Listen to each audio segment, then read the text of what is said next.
या भारत का चीन के साथ क्या संबंध है, ये भी क्वेश्चन आएगा। या एक क्वेश्चन आपका छोटा सा क्वेश्चन पूछा जा सकता है कि मैकमोहन रेखा के बारे में बताइए। ठीक है, ये 2-3 क्वेश्चन यहाँ से क्रिएट होता है। क्लियर? तो आपके एग्जाम में ये 2-3 क्वेश्चन में से कोई ना कोई क्वेश्चन जरूर पूछा जाएगा। देखिए 1954 में क्या हुआ कि भारत और चीन के बीच में एक समझौता हुआ, जिसे क्या कहते हैं, पंचशील समझौता। इसमें हुआ कि भारत को कहा गया, मतलब दोनों देशों के बीच में एक समझौता हुआ कि एक दूसरे देश के अंदर जो हैं वो किसी भी तरह का इंटरफेरेंस, हस्तक्षेप नहीं करेंगे। आंतरिक कोई मामला होगा तो उसमें कोई जो है वो किसी भी तरह का हस्तक्षेप नहीं करेंगे। ठीक है, शांतिपूर्ण किसी भी चीज़ों को लेकर के शांतिपूर्ण वार्तालाप करेंगे। तो ये सब सारे समझौता में बातें किया गया, लेकिन इस पर अडिग जो है वो चीन नहीं रहे। हुआ ऐसा कि एक बार सीमा विवाद को लेकर के सीमा विवाद स्टार्ट हुआ। और सीमा विवाद क्या था उसके बारे में थोड़ा हम बताते हैं। ये सीमा विवाद किस चीज़ को लेकर के था?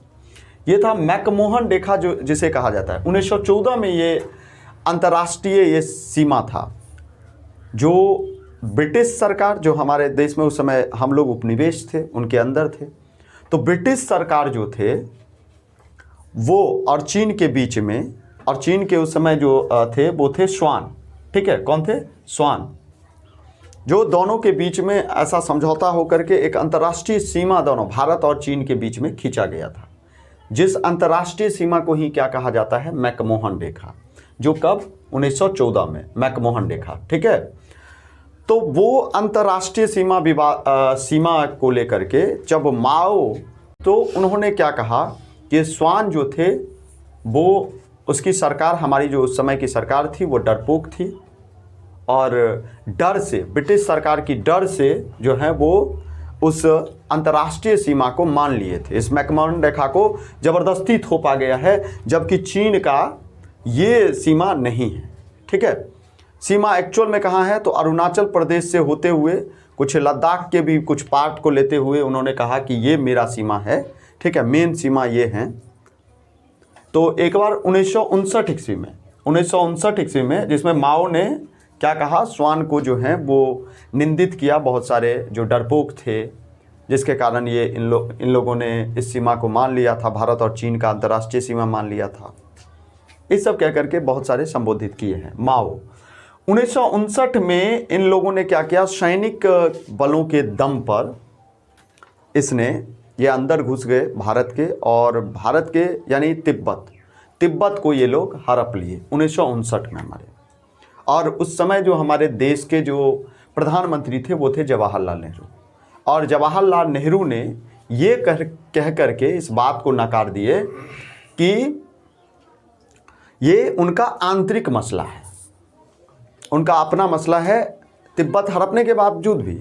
ठीक है, उन्होंने ये कह करके कह दिया कि मतलब उनका अपना मसला है और इसमें हम लोगों को किसी भी तरह का हस्तक्षेप करने की आवश्यकता नहीं है।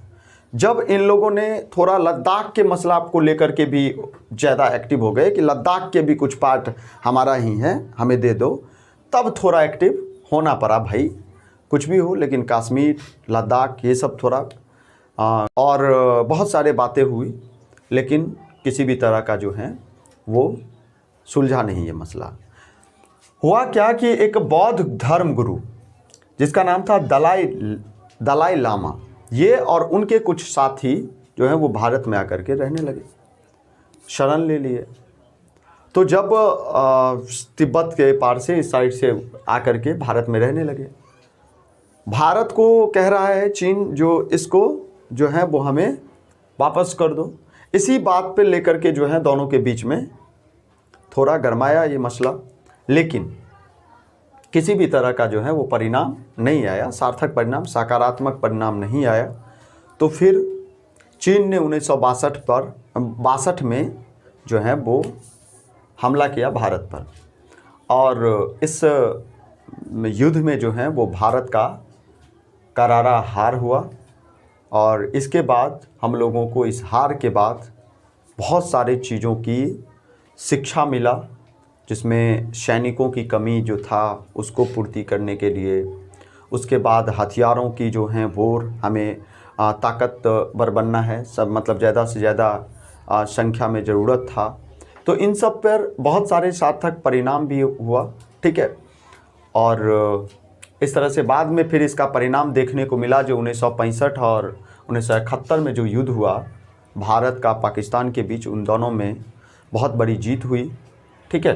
तो इसी का परिणाम था कि हम लोग एक्टिव हुए, हमारे पास सैनिकों की संख्या, हमारे पास हथियारों की संख्या ज़्यादा से ज़्यादा हुई और धीरे धीरे वो अभी भी बने हुए हैं। तो इस तरह से आप लिख सकते हैं भारत और चीन के बीच में, और उसके बाद भारत और चीन के बीच में जो व्यापार संबंध था वो पूर्ण रूप से टूट गया, सब कुछ, ठीक है। जो रिलेशन था वो सारा टूट गए, और अभी भी आप जानते ही होंगे कि उतना अच्छा रिलेशन भारत और चीन का नहीं है, ठीक है। तो ये सारे चीज़ आप लिख सकते हैं। मैकमोहन रेखा समझ गए 1914